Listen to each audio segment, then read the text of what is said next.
कल्पना कीजिए, आप एक छोटे व्यापारी हैं। आप उत्तर प्रदेश में कपड़ा बेचते हैं और आपका माल दिल्ली, राजस्थान और बिहार तक जाता है। हर राज्य में अलग अलग नियम हैं, अलग टैक्स, अलग कागजी कार्यवाही और हर बॉर्डर पर घंटों की जांच। भारत में 2017 से पहले व्यापार करना कुछ ऐसा ही था। सरकार का दावा था कि यह जटिल व्यवस्था देश की आर्थिक प्रगति को रोक रही है। फिर आया एक ऐसा फैसला जिसे आज़ाद भारत का सबसे बड़ा आर्थिक सुधार कहा गया, GST, goods and service tax. One nation one tax, एक ऐसा नारा जिसने पूरे देश का ध्यान अपनी ओर खींच लिया। सरकार ने कहा, अब टैक्स सिस्टम आसान होगा, व्यापार बढ़ेगा, टैक्स चोरी रुकेगी और भारत की अर्थव्यवस्था नई ऊंचाइयों तक पहुंचेगी। लेकिन लगभग 9 साल बाद क्या जीएसटी अपने वादों पर खरा उतरा? क्या आम आदमी को फायदा हुआ? क्या छोटे व्यापारी की मुश्किल बढ़ गई? और क्या जीएसटी वास्तव में भारत का सबसे सफल आर्थिक सुधार है, या फिर यह भारत का सबसे बड़ा टैक्स प्रयोग साबित हुआ? आज की इस डॉक्यूमेंट्री में हम जीएसटी का पूरा सच जानेंगे। तो उससे पहले प्लीज चैनल को सब्सक्राइब करके इस वीडियो को लाइक कर दीजिए। तो चलिए बिना कोई देरी के आज का ये वीडियो शुरू करते हैं।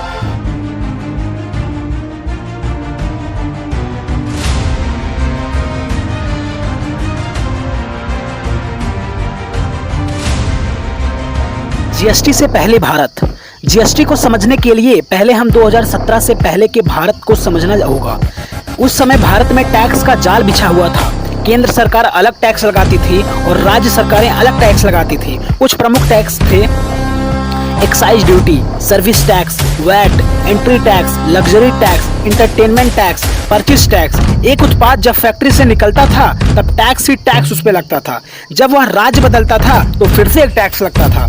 जब वह दुकान तक पहुंचता था तब भी टैक्स लगता था। यानी एक ही वस्तु पर कई बार टैक्स लगाए जाते थे। इसी इफेक्ट कैस्काडिंग इफेक्ट कहा जाता है। इससे सामान महंगे होते चले जाते थे। भारत में ट्रकों का बड़ा हिस्सा चेकपोस्ट पर ही समय बर्बाद कर देता था। व्यापारियों के लिए यह एक बुरा सपना था। सरकार को लगा कि यदि भारत को एक आर्थिक बाजार बनाना है तो टैक्स व्यवस्था बदलनी होगी। यहीं से जीएसटी की शुरुआत हुई। जीएसटी का जन्म।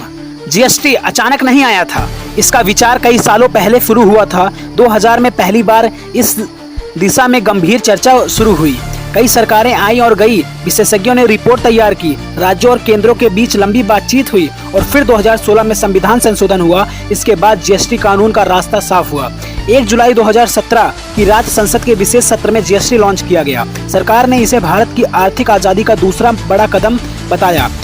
उस रात इसे ऐतिहासिक क्षण कहा गया। लेकिन असली परीक्षा अब शुरू होने वाली थी। आखिर जीएसटी काम कैसे करता? जब कोई अपना सामान खरीदता है तो उस पर जीएसटी लगता है। यह टैक्स सरकार तक पहुंचता है और जीएसटी की सबसे बड़ी खासियत है इनपुट टैक्स क्रेडिट। मान लीजिए एक निर्माता ने कच्चा माल खरीदा, उसने जीएसटी दिया, फिर उसी सामान को प्रोसेस करके आगे बेचा तो उसे पहले दिए गए टैक्स का लाभ मिल सकता है। यानी एक ही मूल्य पर बार बार टैक्स देने की कोई जरूरत नहीं है। यही जीएसटी की सबसे बड़ी ताकत मानी जाती है। जीएसटी के 4 प्रकार होते हैं: सीजीएसटी, एसजीएसटी, आईजीएसटी, यूटीजीएसटी। आइए इसकी फुल फॉर्म को समझते हैं। सबसे पहले सीजीएसटी यानी सेंट्रल जीएसटी, जो सेंट्रल जीएसटी चार्ज करता है। एस मतलब स्टेट जीएसटी।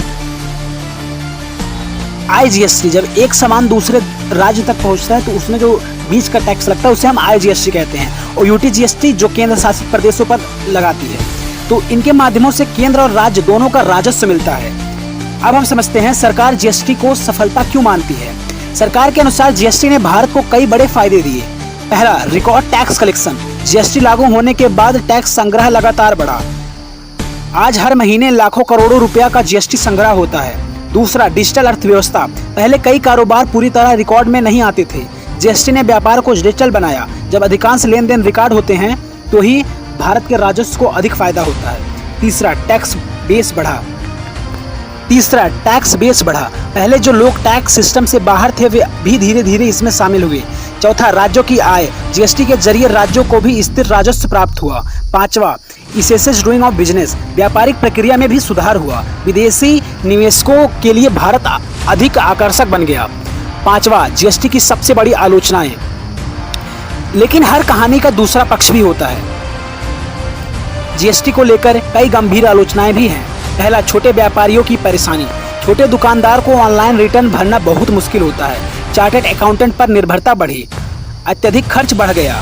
दूसरा, वन नेशन वन टैक्स। सरकार ने वन नेशन वन टैक्स कहा, लेकिन वास्तविकता में कई टैक्स स्लैब मौजूद हैं। 0%, 5%, 12%, 18%, 28%। लोगों ने सवाल उठाया, जब इतना स्लैब है तो वन टैक्स कैसे? तीसरा, तकनीकी समस्या। जीएसटी पोर्टल शुरू में कई बार क्रैश हुए, रिटर्न फाइलिंग मुश्किल बनी। चौथा, एमएसएमई सेक्टर। कई छोटे उद्योग ने कहा कि अनुपालन लागत बढ़ गई है। छठवां, अब देखते हैं हम आम आदमी पर जीएसटी का असर कैसे हुआ। अब बात उस व्यक्ति की जो हर दिन जीएसटी देता है। जब आप मोबाइल खरीदते हैं, रेस्टोरेंट में खाना खाते हैं, ऑनलाइन शॉपिंग करते हैं या कोई सेवा लेते हैं, आप जीएसटी देते हैं। कुछ वस्तुएं सस्ती हुई, कुछ महंगी हुई, कई बार टैक्स दरों में बदलाव भी हुए। यानी जीएसटी का प्रभाव हर एक व्यक्ति तक पहुंचता है, चाहे उसे इसका एहसास हो या फिर ना हो। दुनिया में जीएसटी जैसा सिस्टम भारत अकेला देश नहीं है जिसने जीएसटी लागू किया। दुनिया के 150 से अधिक देशों में इसी तरह का टैक्स व्यवस्था मौजूद है, जैसे कनाडा, ऑस्ट्रेलिया, न्यूजीलैंड। इन देशों में जीएसटी या वैट मॉडल लंबे समय से सफलतापूर्वक चल रहा है। भारत ने भी कई अंतर्राष्ट्रीय अनुभव से सीखने की कोशिश की।